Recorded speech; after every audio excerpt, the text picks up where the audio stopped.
What is the Communications Portfolio Committee's way forward with the SABC? And what is the implication of the imminent parliamentary inquiry into the SABC board? What is the legal status of the current SABC board? And can the remaining SABC board members conduct official business? What time is it? It's question time.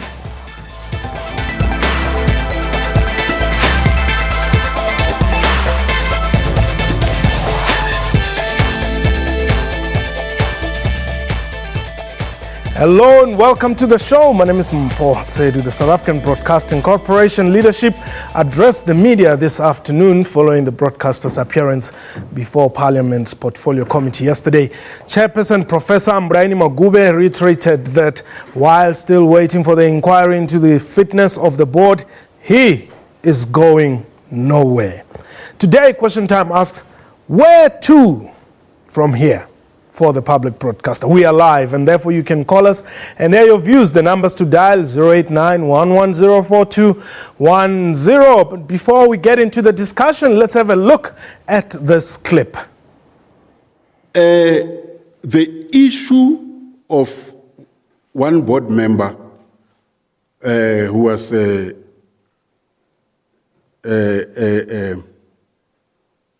fired is because she was involved in a fraudulent conduct. There is just look for a copy of the traveling schedules and so on, and give it to members of the press. And these are not fabricated. Those of us who are doing our work diligently, who want to root out corruption and other malpractices, we are not liked. Okay, that was Professor Mbulaheni Maguvhe, who is the chairperson of the SABC board. My guest today, Krish Naidu. I don't know, he'll clarify whether he's former or SABC board member. And Humphrey Maxakwane is the chairperson of Parliament's Portfolio Committee for Communications, and he's joining us from our Parliament studios. And indeed, gentlemen, let me welcome you both. Chairperson, welcome to the show as well. Really appreciate you making time. Well, the public demanded that we should have you, and we appreciate you making time. Let me just firstly check with the chair. Quickly, Chairperson, the chairperson of the SABC board, Professor Mbulaheni Maguvhe, today addressed the media with other colleagues of his, and they're saying they are going nowhere. What is the next step from your side? Well, we have a decision to institute an inquiry on the SABC board.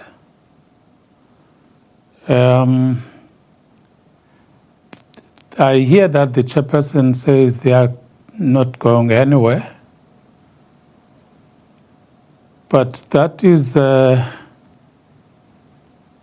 useless exercise because, as we speak, there is no board that can take decisions in the SABC because they don't have a quorum. Whatever is done, it will be illegal and out of steps in terms of the Broadcasting Act. So yes, even if they are not resigning, but they cannot meet and take decisions as a board of SABC. So, Chair, what is going to happen? I know that, and perhaps you can confirm this as well, that you have already communicated with the Speaker of the National Assembly to say you need some processes to begin at that level, at National Assembly level, which will obviously be led by the Speaker herself. What are those? We have delivered the letter to the officers of the Speaker of Parliament and We also wrote to the chairperson of the House, informing them of our decision.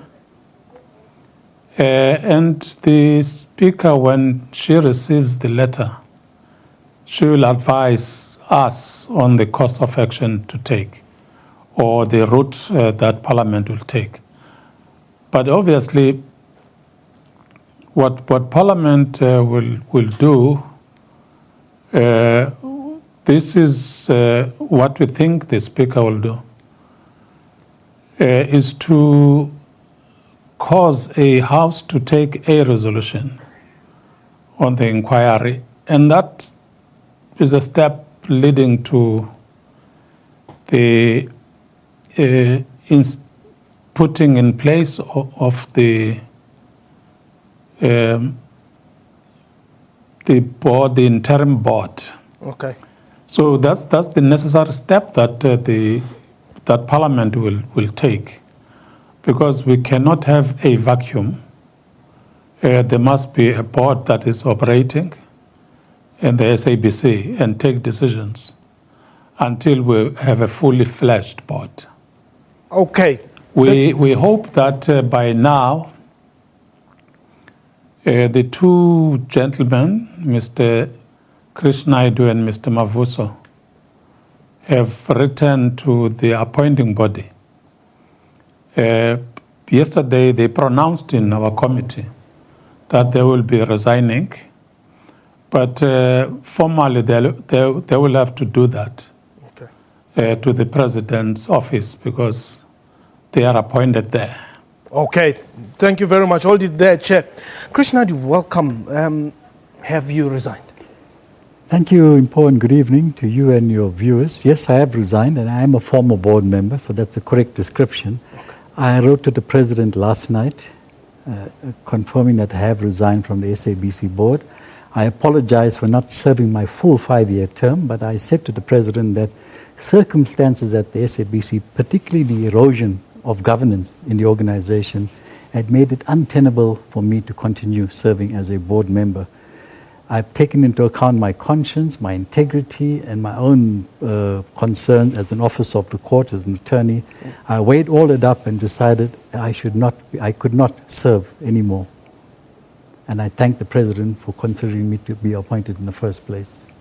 Well, the question which I think we did even present to you yesterday was, why resign only yesterday? Today, the chairperson of the board says, look, whether they resigned yesterday or not, fact of the matter is they are part of the decisions that this board has taken.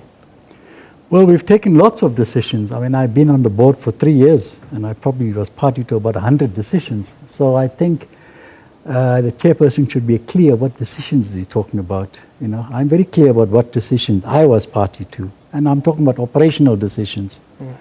Now, why did I resign now and not earlier?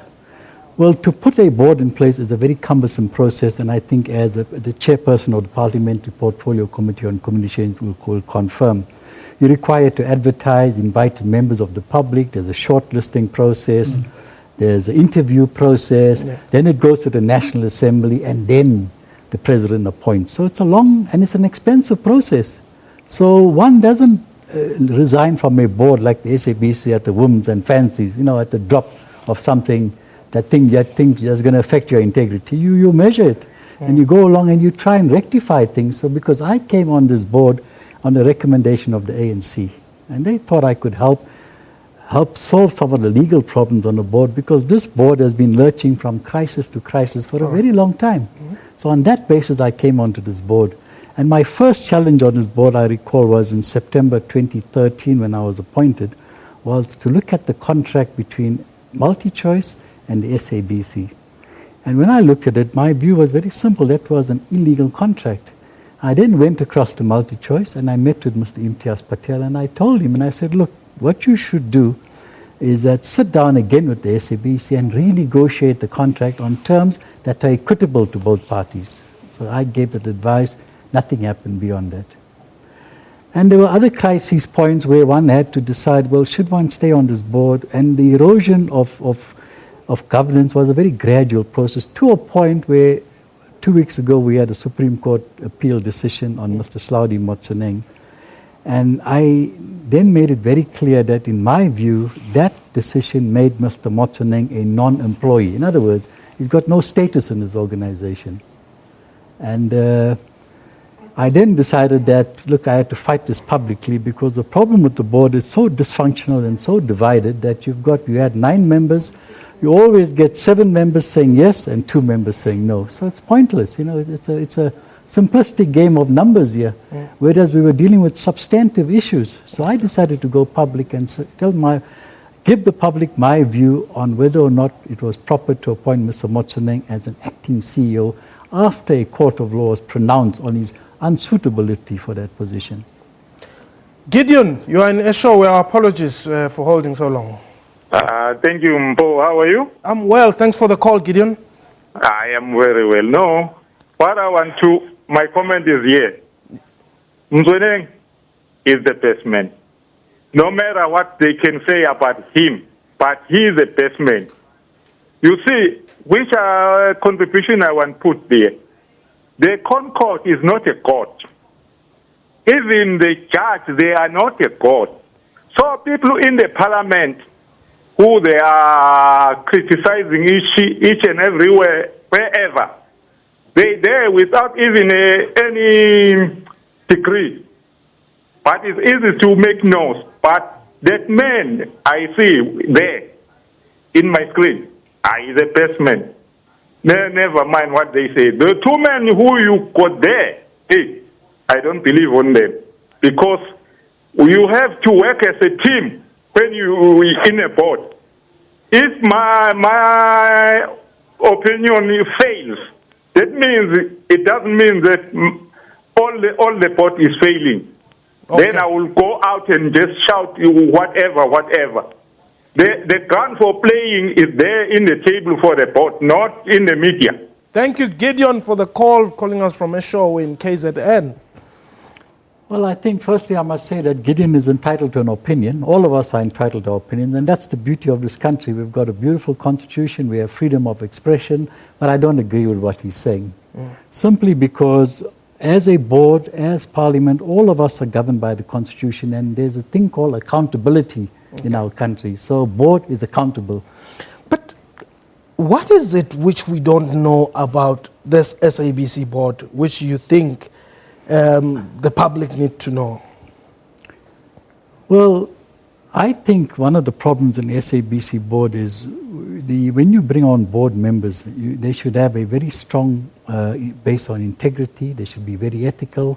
And my personal view, having been on the board for 3 years, is that board members should not have any business interests.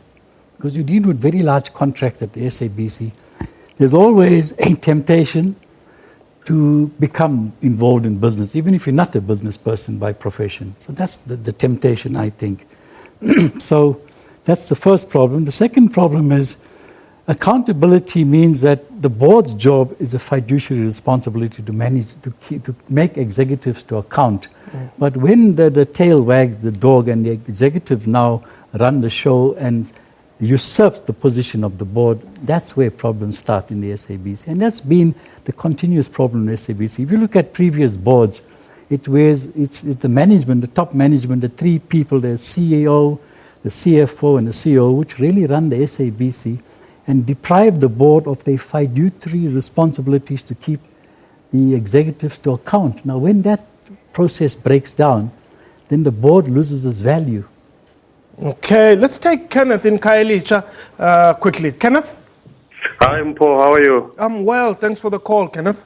I'm fine, man, can't complain. Yes. Mpo, I would like to basically make a comment here. Ne? Call. I was basically watching the committee, Mpo. Yes. Okay?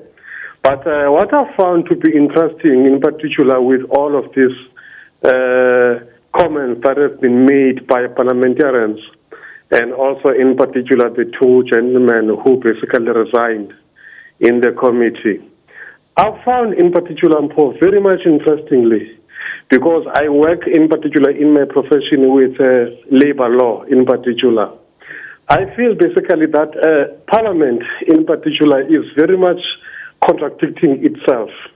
in particular with the acts and in particular with the laws that this country is supposed to be masquerading of in particular.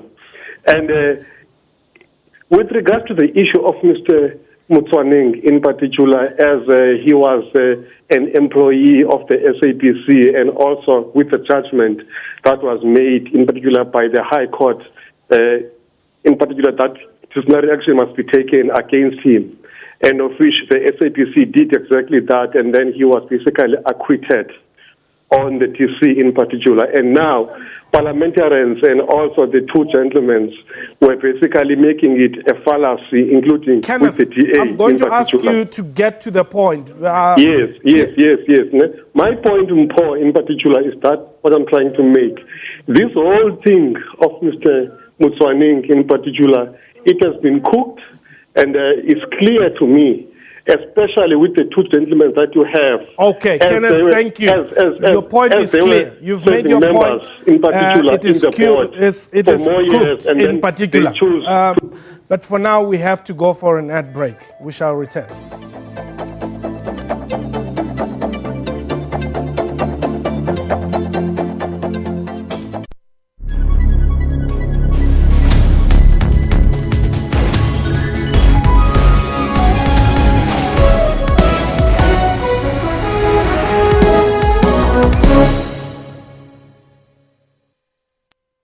When we were little, life felt big, with something new to discover around every corner. Yet somehow, living small became the norm, until we remember how great living big really is. At Macro, we're still big on being big. Big on convenience, experience, range, and savings.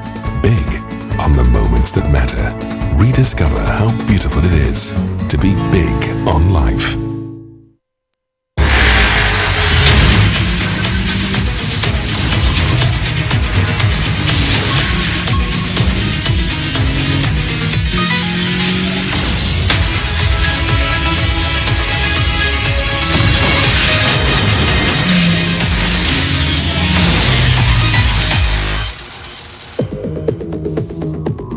Another round?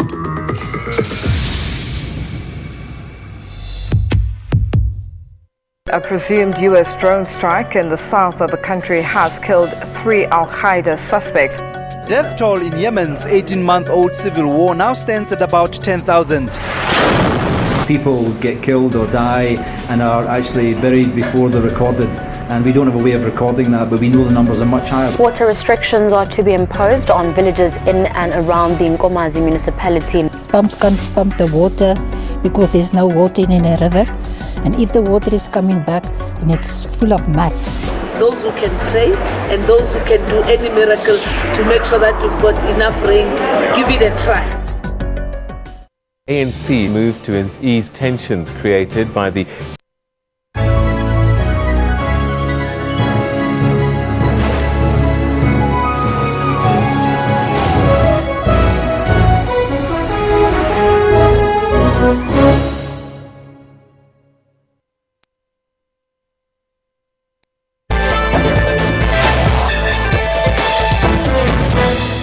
Welcome back.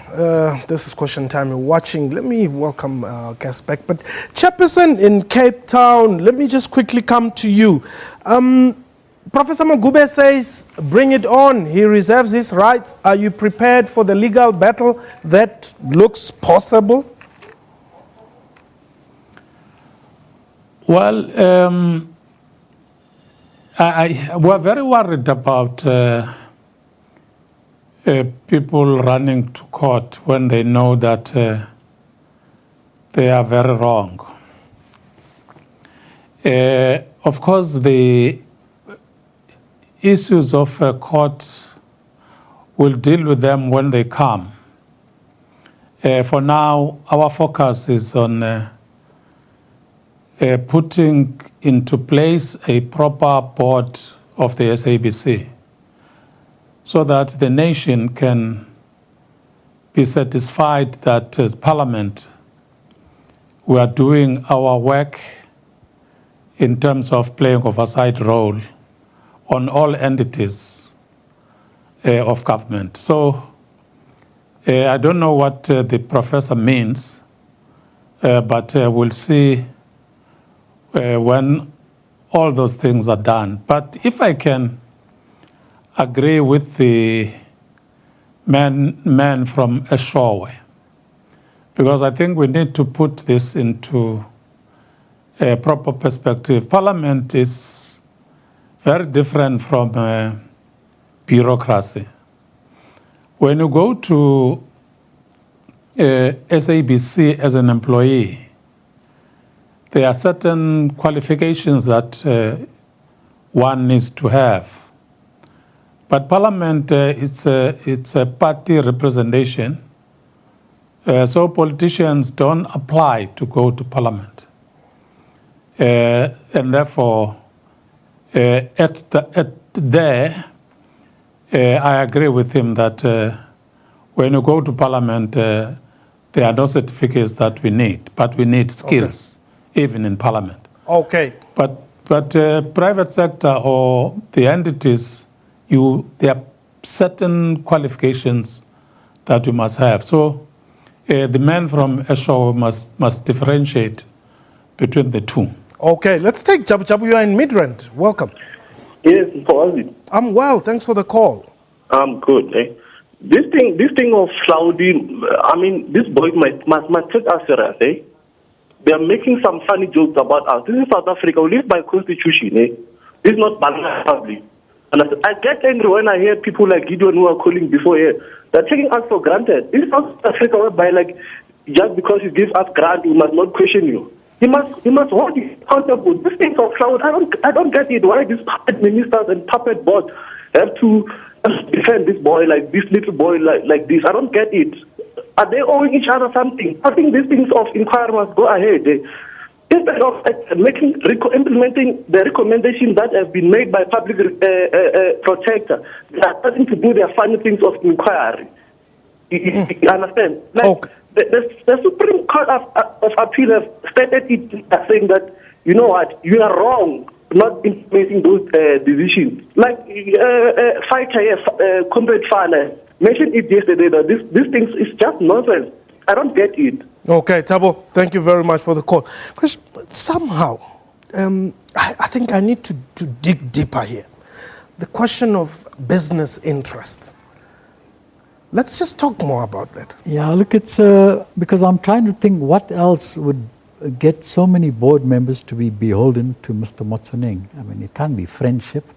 The board members run a serious risk now with the inquiry. One is, if they are found to be delinquent or reckless in their duties in terms of this inquiry, they could be declared as what we call delinquent directors in our law. Now, that's a very serious indictment.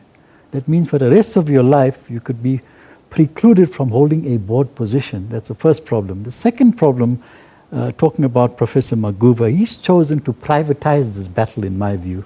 That's fair enough if he wants to oppose the Parliamentary Portfolio Committee. That's his prerogative. But if it gets to litigation, then he must understand that this is not an SABC battle. This is a personal battle, and he must pay those legal fees from his own pocket and not use the taxpayers' money. That's important to make that distinction. Well, you know, somehow out there, people are saying, and I'm happy you have declared it, that, you know what, you were recommended by the ANC. And people out there are saying, if there's a mess at the SABC, this is a mess which the ANC has created.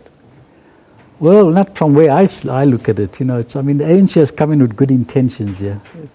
Beside myself, quite a few of the board members were recommended by the ANC with the one purpose only, and that is to help fix the SABC, because it's an interest of the country, it's an interest of the ruling party to have a SABC that's functional so that it performs and delivers on its public mandate. We are a very young democracy.